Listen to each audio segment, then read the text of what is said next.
নমস্কার, স্বাগত জানাই চ্যানেল রূপা মুখার্জিতে।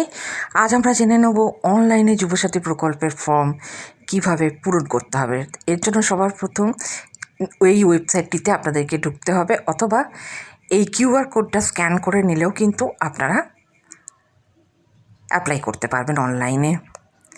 এবার এই যে এখানে দেখছেন বাংলার যুবসাথী ক্লিক টু অ্যাপ্লাই বলে যে অপশানটি দেখাচ্ছে সেটাতে ক্লিক করতে হবে। ক্লিক করলে এইভাবে আপনার সামনে কিন্তু একটা পেজ খুলে যাবে। এখানে ইনস্ট্রাকশান রয়েছে এবং স্পষ্ট বলে দেওয়া রয়েছে যে সকল ডকুমেন্টস কিন্তু 300 কেবির মধ্যে হতে হবে তার সাইজ, তবে এটা আপলোড হবে।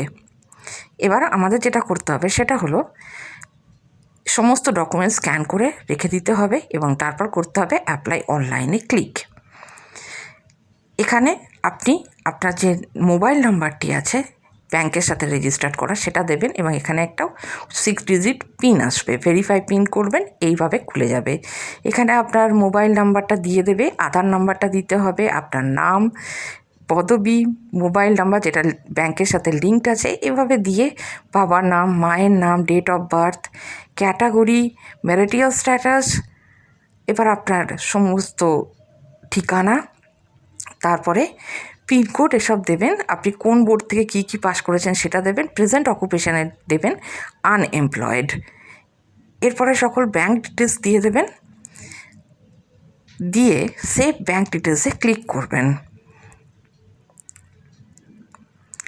এইবারে দেখুন এইভাবে কিন্তু আপনার কাছে এই পেজটি খুলে যাবে এবং ধীরে ধীরে একে একে আপনাকে এই যে ডকুমেন্টস টাইপ আছে এখানে ক্লিক করলে দেখবেন একে একে আপনাকে যে যে ডকুমেন্টসগুলো আপলোড করতে হবে সেটা আসবে। আপনি একে একে ক্লিক করবেন ও ডকুমেন্টসগুলো আপলোড করতে থাকবেন।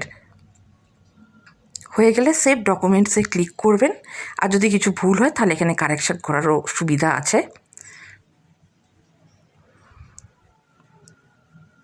এবার আপনার যদি মনে হয় আপনি সব কিছু করেছেন তাহলে বা সেভ ডিক্লারেশন বক্সে ক্লিক করে দেবেন, তারপরে ফাইনাল সাবমিট বাটনে ক্লিক করবেন। এখানে আপনাকে আপনার অ্যাপ্লিকেশান আইডি দেখাবে, হয় এটার একটা স্ক্রিনশট নিয়ে নেবেন, নাহলে অ্যাপ্লিকেশান ফর্মটা দিয়েও করতে পারেন।